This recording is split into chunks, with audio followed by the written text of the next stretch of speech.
지난 시간까지 해서 저희들은 이제 금강경의 가장 핵심되는 근본된 취지를 살펴보았습니다. 그게 좀 시간이 많이 걸렸죠. 대승의 정종분. 대승은 어떠한 취지로 수행을 하는 것이냐. 그걸 육조 해능선사께서는 도노 돈수의 수행이다. 다시 말해서 삶과 사람은 분리되어 있지 않다는 것입니다. 그러니까 우리가 부처가 되는 일을 해가지고 그 뒤에 부처라는 결과를 얻는 것이 아니라 내가 지금 부처의 일을 하고 있으면 그게 그대로 부처다. 수행을 하면 수행자지 수행자가 수행을 하는 것이 아니다. 이게 바로 업보는 있으나 작자는 없다. 이게 무아요 공입니다.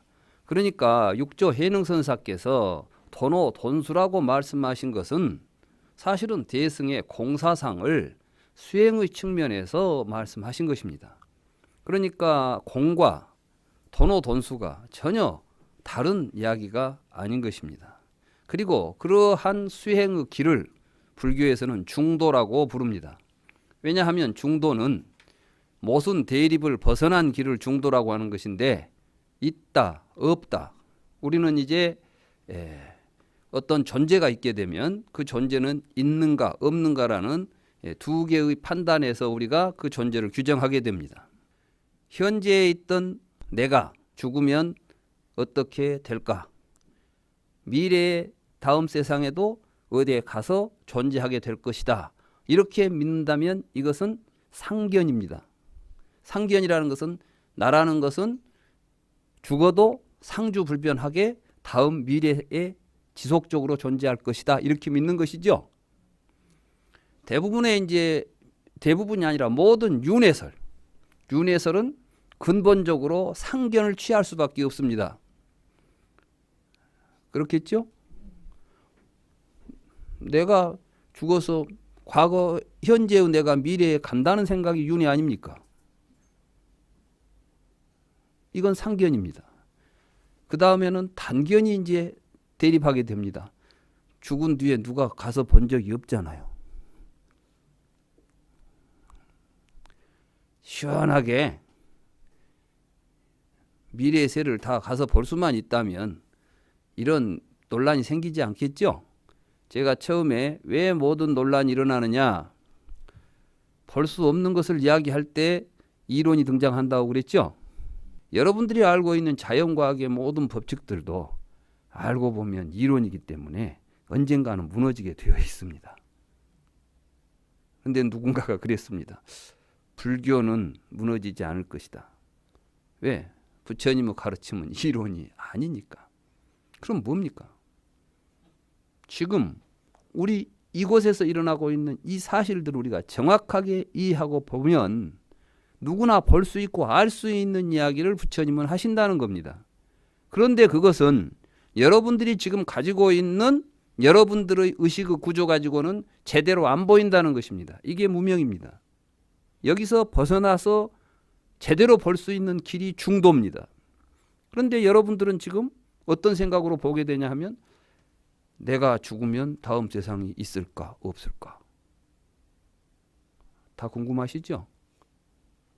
근데 부처님께서는 물어보니까 뭐라고 하셨죠? 대답 안 하셨잖아요. 그런데 또 불교는 윤회설이 있지 않습니까? 불교 공부하는 사람들이 불교는 윤회설이 있는데 왜 또 부처님은 이런 문제에 대해서 대답을 안 하셨을까? 궁금하시죠? 실제로 부처님은 불경 속에서 우리들이 윤회하고 있다고 말한 적이 없습니다. 그럼 어떤 말씀을 하셨냐? 그런 생각은 이치에 맞지 않는 생각이다라고 말씀하셨습니다. 그러니까 윤회에 대한 이야기를 하십니다. 그런데 윤회가 정당하다라고 말씀하시는 게 아니라 이치에 맞지 않는 생각이기 때문에 그런 생각을 할 때 우리에게 없던 괴로움이 생긴다. 있던 괴로움은 커간다. 즉 윤회한다는 식으로 우리 자신을 이해할 때 우리의 삶 속에 고통이 일어나고 있으니까 거기로부터 벗어나는 것을 해탈이라고 부릅니다. 우리가 불교에서 말하는 해탈과 윤회의 관계를 정확하게 이해해야 합니다. 지금 그런 것들이 정확하게 이해되지 않기 때문에 수행에 차질이 생깁니다. 많은 사람들이 수행을 하면서 지금 이 생사를 겪고 있는 이 몸을 수행을 해가지고 생사 없는 몸으로 변화시키고 싶죠. 수행을 통해서 생사를 떠난 자리를 가고 싶다는 겁니다. 그런데 거기에 간 사람이 누군지 아십니까?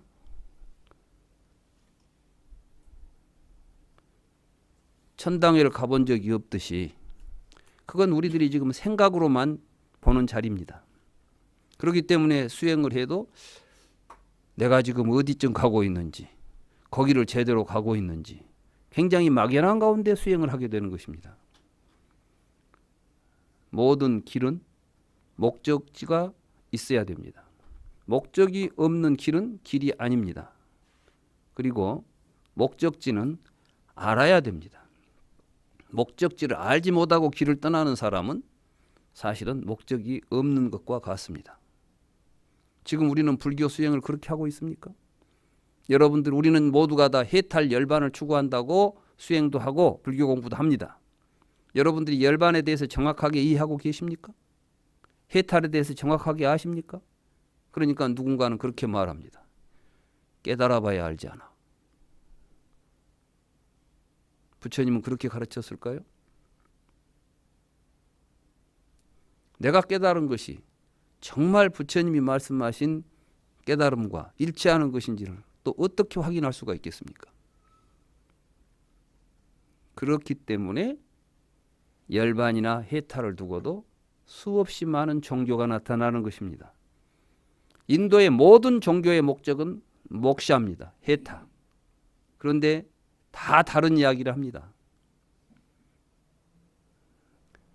해탈이라는 것은 정확하게 이해하고 가야 됩니다. 그게 정견입니다. 그러니까 정견 없이는 수행이 될 수 없다는 것은 바른 목적지를 알고 가지 않으면은 우리는 목적지에 도달할 수도 없고 어떤 길을 가도 그게 그 길과 멀어질 수도 있는 것입니다. 열심히 한다고 해서 목적을 성취하는 것이 아닙니다. 열심히 하는 것이 수행이 아닙니다. 바르게 하는 것이 수행입니다. 지금 육조 해능선사나 이런 분들이 우리에게 이야기하고자 하는 것은 불교의 해탈은 그렇게 어떤 결과를 통해서 수행을 통해서 얻어지는 결과를 얻고자 하는 것이 아니라 지금 이곳에서 벌어지고 있는 이 삶의 현실을 올바로 깨닫는 것이다. 그러니까 이제 목표가 어디가 있어야 됩니까? 여러분들이 해탈을 구하기 위해서 미래를 지향해야 되겠습니까? 현재 일어나고 있는 삶 그 자체를 바르게 보려고 노력해야 되겠습니까? 예, 이게 돈수는 뭐냐 하면 지금 여기의 삶에 선정과 지혜가 활발하게 일어나서 있는 그대로 그것이 성찰되고 있다고 하면 이게 곧 불이다. 이 지점을 정확하게 알고 수행하면 그것이 곧 부처다. 부처 되는 것이 아니다. 그 이야기를 돈수라고 이야기한 겁니다. 그 지점에는 상견과 단견이 들어설 자리가 있습니까? 없습니까?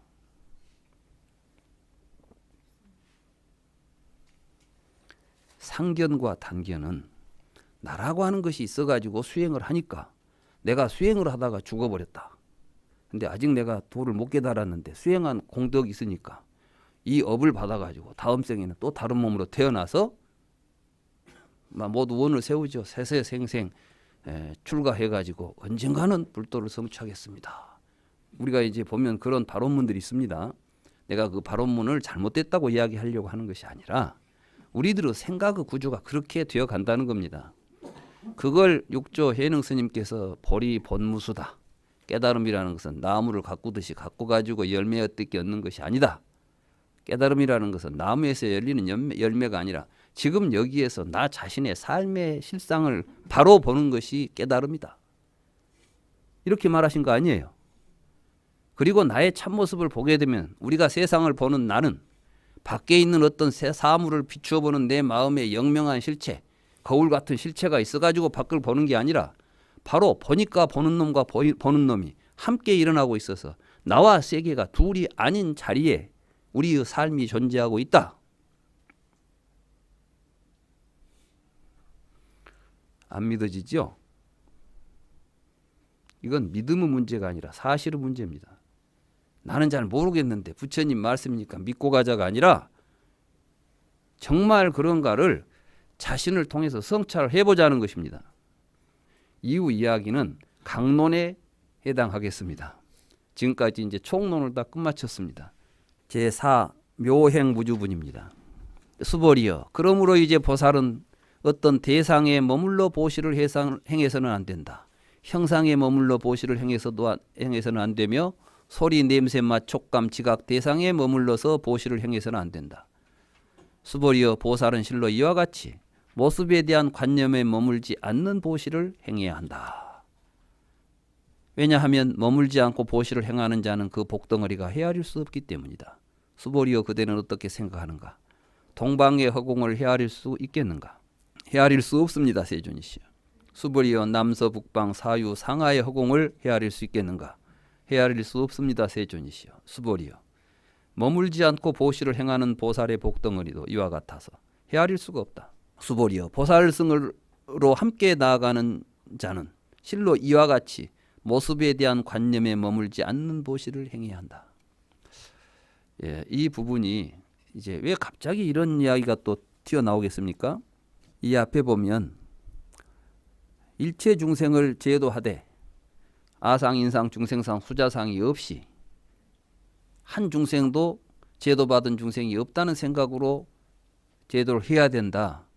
그러면 그러한 중생을 제도하는 실천이 구체적으로는 어떤 모습을 지녀야 됩니까? 당연히 이게 물음이 되겠죠. 여기에 이제 그런 문제는 제기가 안 됐지만 부처님께서는 일단 총론을 이야기하신 다음에 이제 강론으로 육바라밀을 행해야 된다라고 말씀하시면서 이제 보시를 먼저 이야기하시는 겁니다. 여기서 이야기하고 있는 것은 보시만을 이야기하는 게 아니고 육바라밀을 행하되 일단은 이제 보시부터 출발하고 있는 것입니다. 뒤에 가면 또 인욕도 나오죠. 말하자면 가리왕에게 사지를 찢기면서도 나는 그에게 원망하는 마음을 일으키지 않았다. 이런 이제 가르침이 있지 않습니까? 그래서 이제 여기에서 보시를 이야기하면서 여기에 머물지 않고 보시한다. 이게 굉장히 논란이 많은 부분입니다. 뭐 보시면 보시지 뭐 머물지 않는 보시는 뭘까? 더구나 상에 머물지 말라 이랬는데 이 상이라는 말이 매우 애매모호한 말입니다. 실제로 이 상을 이 구마라집 3장의 번역에서는 이 상이 여러 가지 말들을 다 상으로 번역해 버렸어요. 부처님의 관상도 상입니다. 또는 니미따도 어떤 모습들, 어떤 것들이 지닌 특징적인 모습들, 이것도 상입니다. 이게 다른 것과 구별되는 모습, 이걸 이제 니미따라고 그럽니다. 말하자면 이 컵과 이 컵이 서로 다른 모양을 갖죠. 이런 걸 보고 니미따라고 그럽니다. 그런가 하면은 또 쌍즈냐, 우리가 그 관념, 이것도 상이라고 해버립니다. 그럼 여기서 상에 머물지 말고 보시해야 된다 할 때 이 상이 도대체 무슨 의미일까? 이것은 상스크리트에는 니미따 쌍즈냐라고 되어 있습니다. 그러니까 니미따 쌍즈냐라는 것은 여러분들이 이걸 하면서 이건 컵이다. 이 컵을 내가 너한테 주겠다. 우리가 여러분들이 뭘 줄 때는 반드시 무엇인가를 주지요. 그런데 여러분들은 그 형태에 여러분들이 머물러서 보시를 행한다는 겁니다. 그럼 이때 이 머문다는 또 말이 뭘까요? 머문다는 말이. 왜 그리고 머물러서는 안 될까요? 형태에 머물지 말라는 말이 뭘까요? 집착이라는 말로 또 번역할 수도 있습니다. 사람들이. 그러니까 이제 이렇게 애매하면 모두가 다 그 말을 자기 생각으로 해석을 하게 됩니다. 아, 주는 물건에 집착하지 말고 주란 이야기겠거니 이렇게 이야기하죠. 근데 여기 보면은 또 재밌는 게 색성향 미촉법에 머물지 말라 이렇게 되어 있습니다. 색성향 미촉법에 머물지 말라. 이게 또 무슨 말이죠?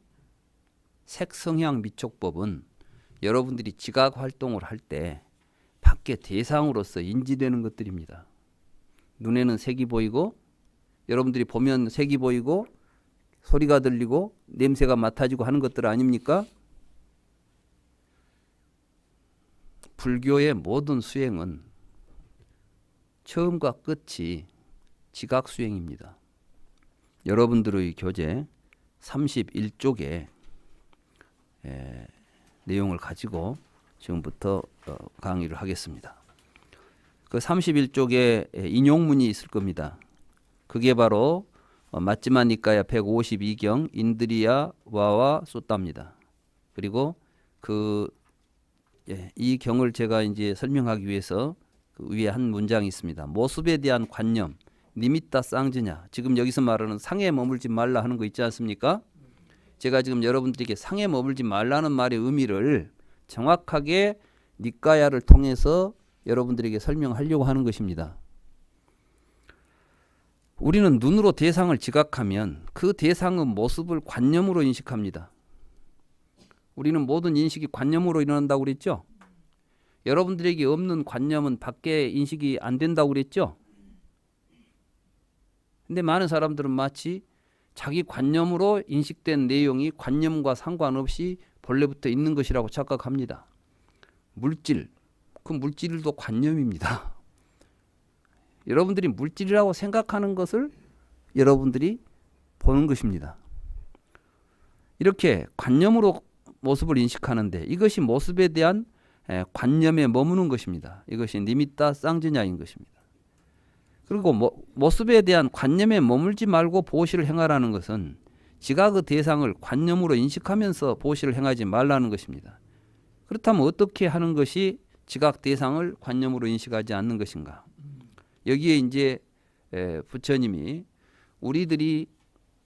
여러분들이 밖에 있는 대상을 관념의 대상으로서 인식하지 않습니까? 그러면 두 가지가 존재화됩니다. 하나는 무엇이냐 하면 밖에 있는 대상이 존재화된과 동시에 그것을 보고 있는 내가 존재화됩니다. 이것이 아상이 만들어지는 구조입니다. 이해가 됩니까? 여러분들에게 형성된 의식이나 자아는 모두 다 이 구조 속에서 만들어져 있는 것입니다. 그것이 굳어져 있기 때문에 여러분들이 볼 때는 보는 놈은 내 몸 안에가 있고 보이는 것은 밖에가 있다라고 하는 주관과 객관의 이원화가 여러분들의 삶 속에서 공고하게 자리 잡고 있습니다. 그 생각을 떨쳐버린다는 것이 굉장히 어려운 것입니다. 근데 여러분들이 보시를 행하면서 그런 식으로 보시를 행해가지고는 아상이 만들어지겠습니까? 끊어지겠습니까? 우리가 보시를 행한다 하더라도 그 보시 속에 나라는 생각이 끊어지는 보시를 해야 되겠죠? 근데 대부분 보시를 하면 아상 안 끊어지고 더 커집니다. 보시 많이 하면 왠지 이제 어깨가 좀 펴지고 남 앞에 가면 왠지 좀 고개가 좀 더 그렇잖아요. 나 이만큼 한 사람이야. 그 불교 공부했는데 보시 많이 했는데 이게 생겨버렸으면 근데 그게 반드시 고통을 갖다 줍니다. 누가 안 알아주면 굉장히 기분 나쁩니다. 그렇잖아요? 내가 지금 수천만 원 막 절에다 냈는데 가서 보니까 스님은 나하고 다른 사람하고 똑같이 취급해. 내가 지금 이번에 이 법연사 법당 짓는데 내가 한 절반은 내가 냈어요. 다 낼 수도 있고. 근데 가니까 스님은 다른 신도들하고 똑같이 취급을 해요. 그러면 기분이 좋겠습니까? 그러지 말라는 거예요. 이것들이 이제 이게 왜 생기냐 하면 우리들이 모든 삶 속에서 우리의 지각의 대상을 우리의 의식이 관념으로서 파악하고 그거에 대해서 항상 자아가 그와 상대적으로 작용하면서 일어나는 사건들입니다. 그래서 불교 수행의 출발점이 육근 수호인 것입니다. 불교를 수행하면서 어디서부터 수행을 시작할까? 수행의 출발점이 참 궁금하시죠? 예, 수행의 출발점은 보고 듣고 냄새 맛보고 만지고 이런 데서 수행이 출발합니다. 이걸 떠나서 앉아있어 봐야 수행할 곳이 보이지 않습니다. 그러니까 앉아있어도 막막하고 시간이 가도 내가 제대로 가는지 안 가는지도 잘 모르겠고, 그런데 불경을 보면 반드시 수행 시작하면은 육군을 잘, 근문을 잘 지켜라, 이런 이야기부터 나온다는 것입니다. 제가 초기 불교, 근본 불교에 주목하자는 것은 부처님은 우리에게 분명하게 어느 길로 가라, 어떤 식으로 가라, 무엇을 향해서 가라라고 목적지와 방향과 길과 길이 모양까지도 다 경에 말씀하고 계신다는 겁니다. 왜 이걸 무시하고 수행을 합니까? 이걸 무시하고 수행하니까 갖가지 수행론들이 대립합니다. 멋대로 수행들이 횡행합니다. 그러지 말자는 것입니다. 여기 이 경은 마치마 니까야의 마지막 경입니다. 제가 이 마치마 니까야가 152개의 경이 있습니다. 그런데 이 152개의 경에 보니까 제1경이 첫 번째 경이 근본 법문경입니다. 그러니까 내 가르침, 불교의 내 모든 가르침의 근본에 대해서 이야기하겠다. 그 근본 법문경에서 부처님께서 하신 근본이라고 하는 것은 산자나띠 하지 말고 아비자나띠 하라는 것이 내 가르침의 근본이다, 이렇게 말씀하십니다. 그러니까 이 세상을 관념, 개념 이런 걸로 보지 말고 있는 그대로 내 몸으로 체험적으로 관찰하면서 성찰하면서 세상을 살펴야 된다. 이게 불교의 모든 내 가르침의 근본이 된다, 이런 말씀부터 시작합니다. 그러고 나서 그러면 아비자나띠를 도대체 구체적으로 어떻게 하는 것일까요? 그 안에 있는 여러 가지 이야기들이 나오지만 마지막에 이제 이렇게 나오는 겁니다. 그래, 그럼 아비자나띠 하는 법이 뭔가? 이게 바로 머물지 않고 행하는 거예요. 산자나띠에 머물지 않고 행하는 거예요. 지금 아까 니미타 쌍냐 쌍지냐에 머물지 말고 보시를 행하라 그랬죠. 그러니까 여기서는 보시를 행하면서도 우리는 항상 보고 듣고 냄새 맡고 만지는 자리에서 아비자나띠를 놓치지 않고 보시를 행하라. 일상적인 삶 속에서 아비자나띠를 놓치지 마라. 이렇게 이해해야 됩니다. 그렇지, 뭐 상에 주하지 않고 보시를 하라, 주면서 내가 준다는 생각 없이 보시하고, 물론 그렇게 되면은 나도 없고 너도 없는데 내가 너한테 뭘 준다는 생각이 일어날 리도 없죠. 물론 그것은 현실적으로는 내가 무엇을 주면서도 내가 너한테 무엇을 줬다는 생각이 안 일어나는 보시가 무주상 보시입니다. 그런데 그 무주상 보시가 정말 일어나려면 속으로 내가 너한테 주기는 주지만 부처님이 이런 것은 생각 일으키지 말고 주라고 했으니까 생각을 안 하고 줘야 되겠다, 이렇게 주는 것은 이미 생각이 끝나버린 보시입니다. 그러니까 이 말 듣고 맞아, 내가 보시를 하더라도 생각 없이 줘야지. 이런 건 돈오라고 안 합니다. 이건 돈수가 아니에요. 모든 이것만이 아니라 모든 보시가 됐든 뭐가 됐든 간에 여기서 지금 중요한 것은 보시하라는 이야기가 중요한 게 아니고 상에 머물지 않고 행해야 된다는 것이 중요한 거예요. 저는 마지막 니까야를 편집하신 분들이 왜 마지막에다가 이 경을 집어넣었을까? 제가 이제 그 마지막 니까야를 다 번역하고 이제 전체적인 이제 그 마지막 니까야의 구성을 이제 조용히 이제 살펴봤어요. 그랬더니 수미일관하는 겁니다. 처음에 아비자나띠야 된다고 말씀하셨고 마지막에 가서 아비자나띠는 이렇게 하는 것이다라고 결론을 내리고 있는 거죠. 그럼 이제 그래서 그 경을 제가 길지 않아요. 그래서 제가 다 한자도 안 빼고 다 여기다 인용을 했습니다. 너무나 중요하고 여러분들이 꼭 처음부터 끝까지 잘 읽기를 바라는 마음에서 간단히 이제 이야기하자면 부처님께서 우따라라고 하는 그 수행자를 이제 만나서 빠라사리아라고 하는 바라무느 제자인데 너희 바라문 스승 빠라사리아 바라문은 제자들에게 지각 수행을 가르치는가? 다시 말해서 이게 이제 인드리야 와와나라고 합니다. 와와나 바와나라는 것은 수행 실천입니다. 육근 수행. 우리는 두 가지가 들어오고 나갑니다. 하나는 에너지가 여러분들은 몸속에 들어오고 나갑니다. 그래야 삽니다. 그러니까 밥을 먹고 이 배변을 해야만 삽니다. 그렇습니까? 안 그렇습니까? 예. 근데 여러분들은 또 그 안에는 정신이 살고 있는 것처럼 생각하시죠? 몸은 음식으로 존재하죠?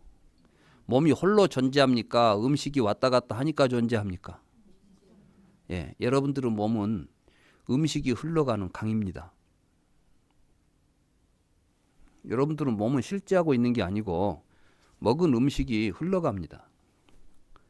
사념처 수행을 말씀하시면서 요즘 우리 이제 수행해 보면 사념처 수행하라 그러면 이제 호흡을 관찰하고 뭐 이렇게 이제 뭐 관찰하면 그게 사념처 관찰이라고 하는데 사념처 관찰은 출발점입니다.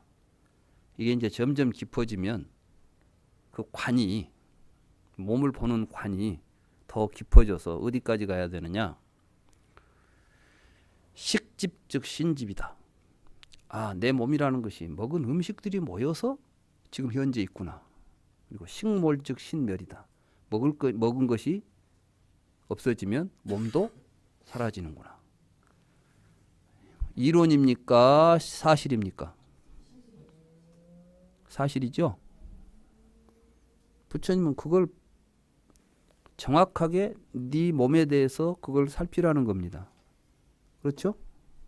그 다음에 여러분들은 느낌에 대해서 살피라고 그럽니다. 여러분들은 마음을 살피는 거죠. 여러분들 마음 가운데 제일 먼저 작동하는 마음이 느낌입니다. 여러분들이 어디를 가는데 뭐가 보이면 처음에 어떤 느낌부터 들죠.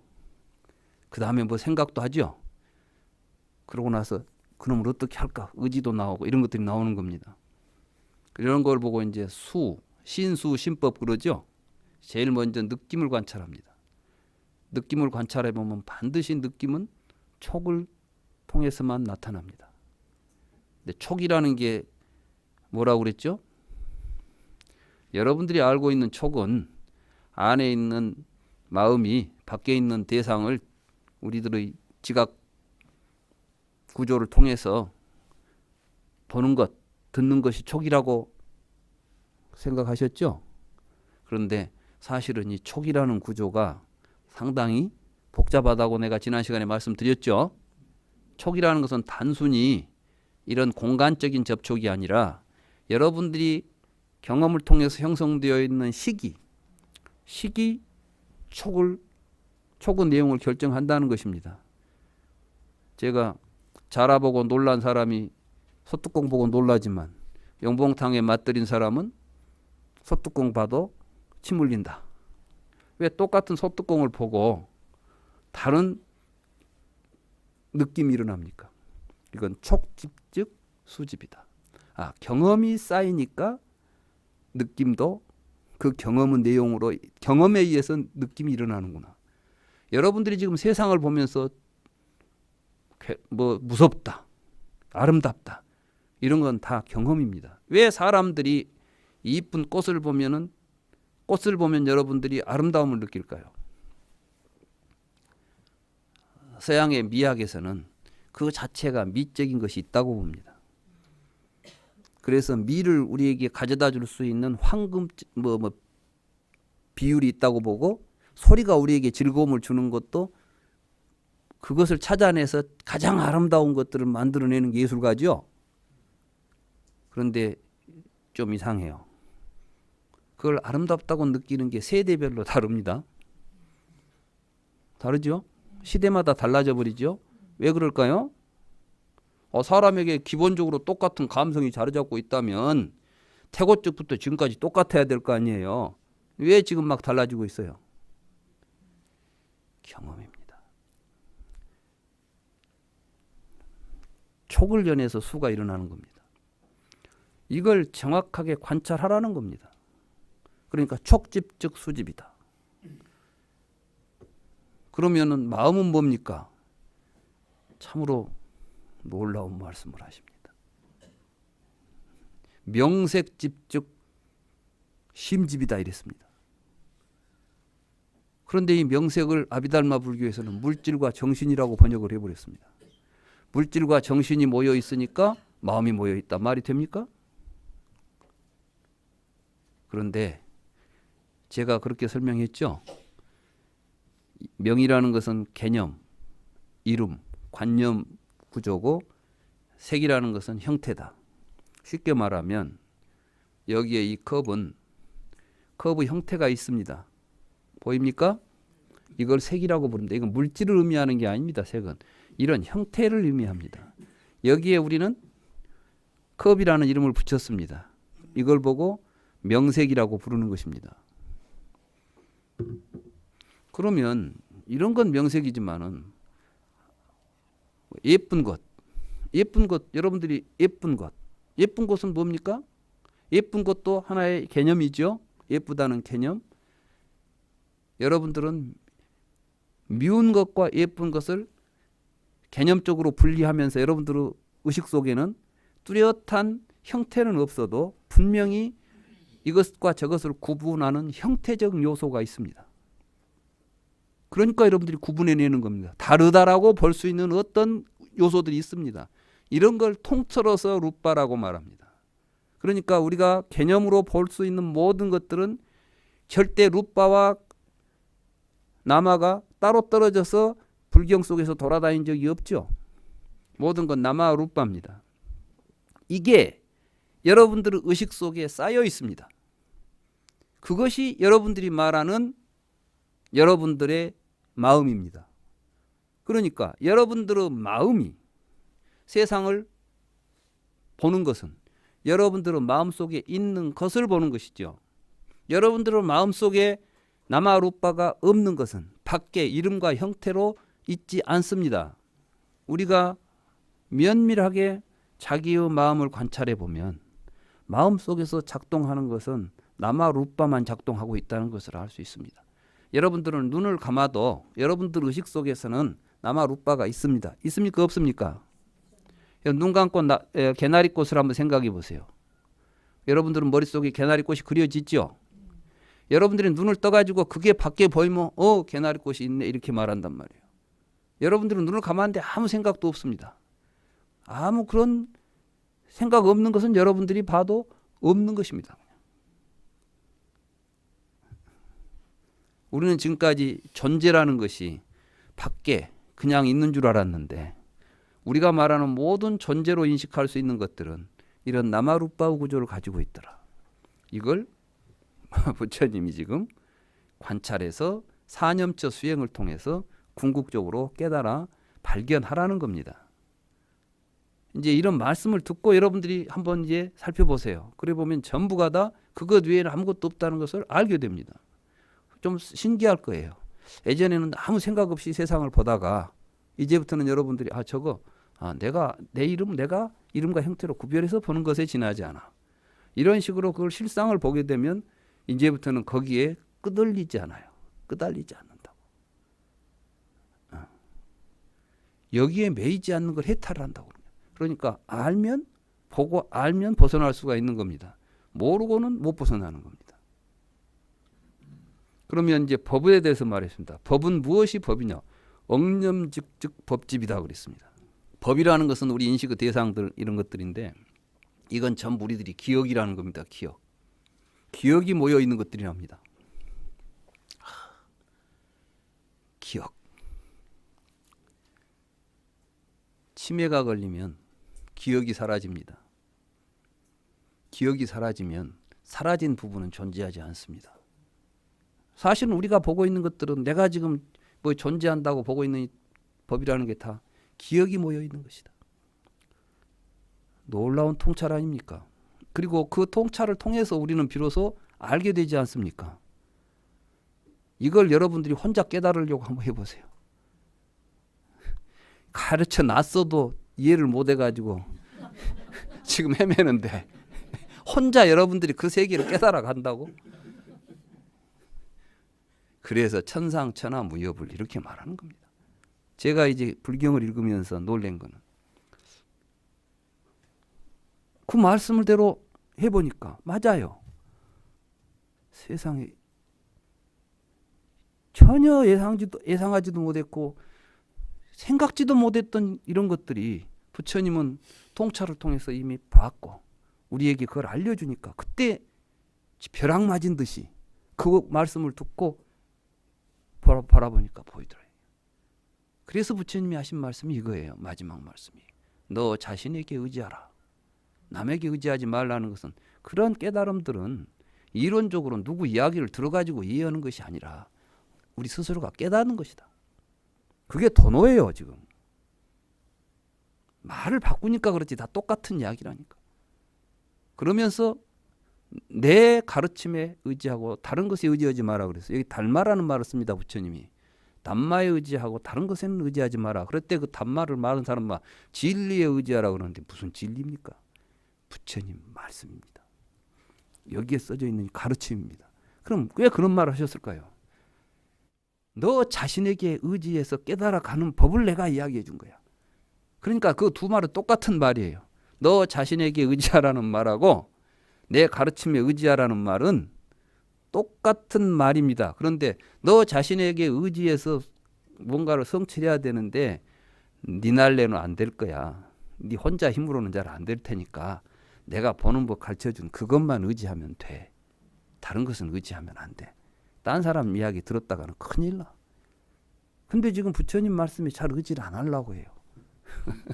이게 문제 아니에요. 근데 이제 이 지각수행에 대해서 바람은 이렇게 이야기합니다. 우리도 지각수행합니다. 어떻게 하느냐?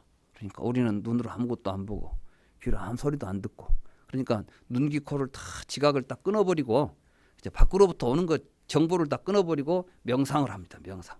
이게 이제 우파니샤드 명상입니다. 이거 이제 읽어내야 돼요. 지금 이 우파니샤드에서도 명상법이 있습니다.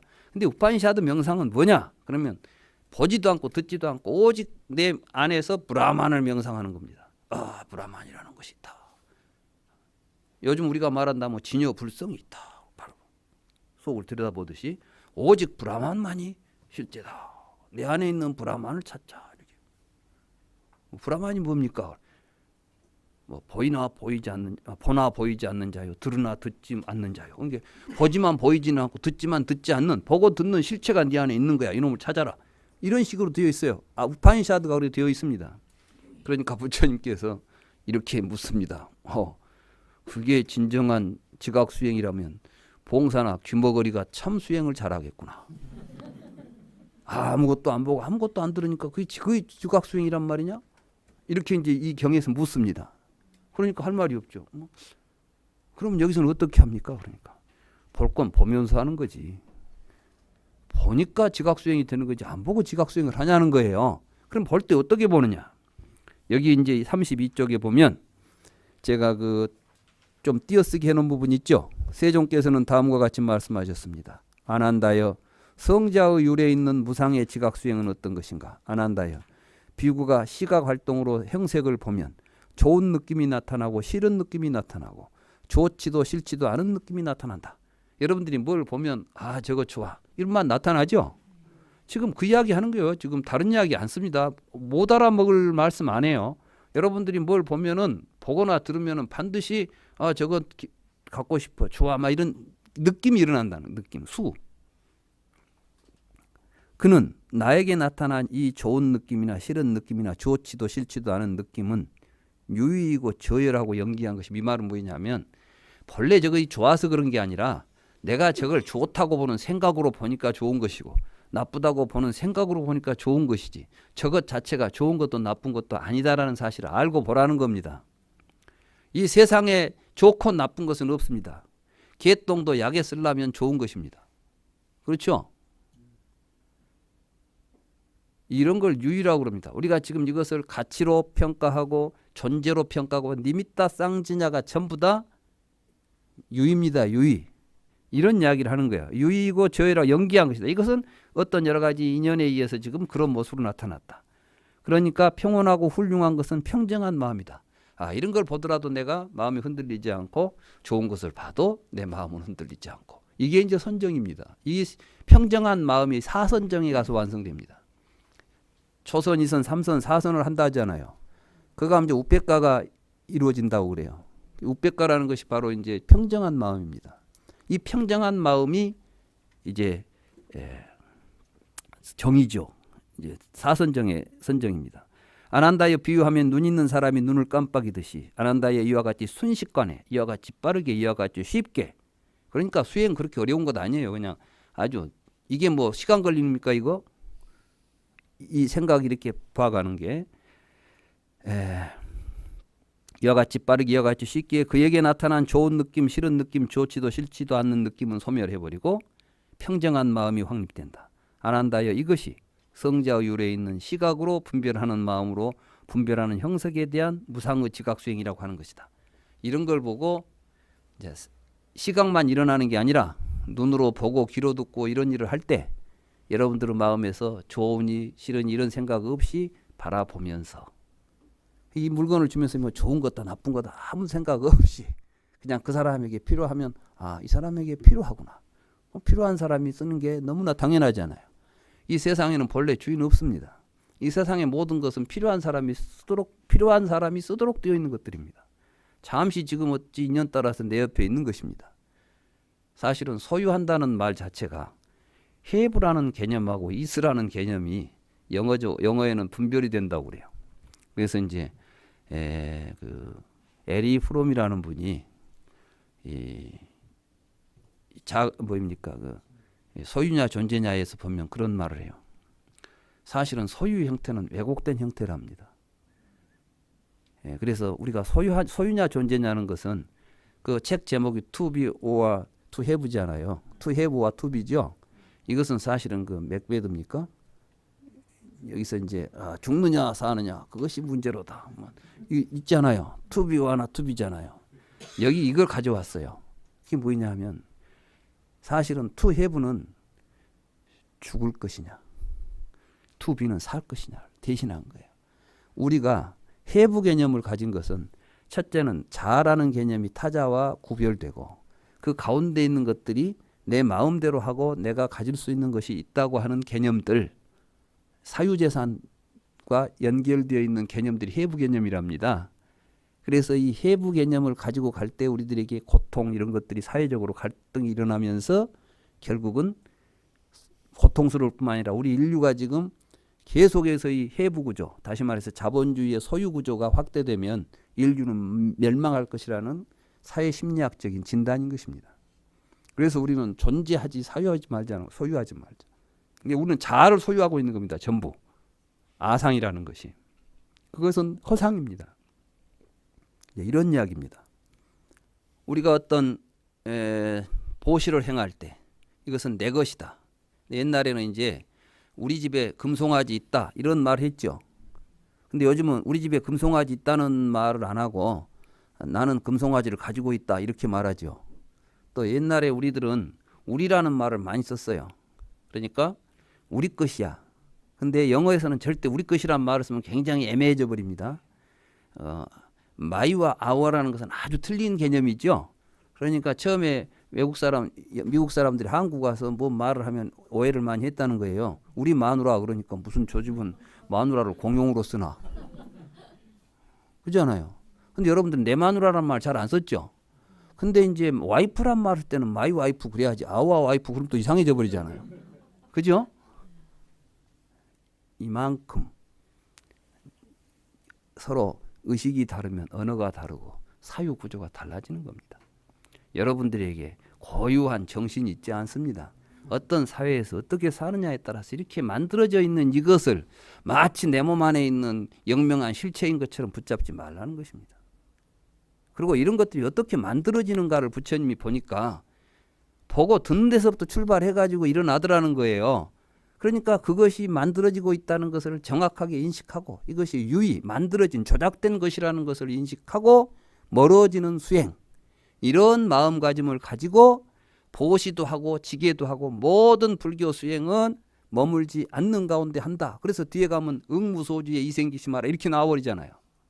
이거하고 이제 같이 연결되는 이야기입니다. 이게 이제 금강경 수행에서 매우 중요한 핵심입니다. 오늘은 여기까지 하겠습니다.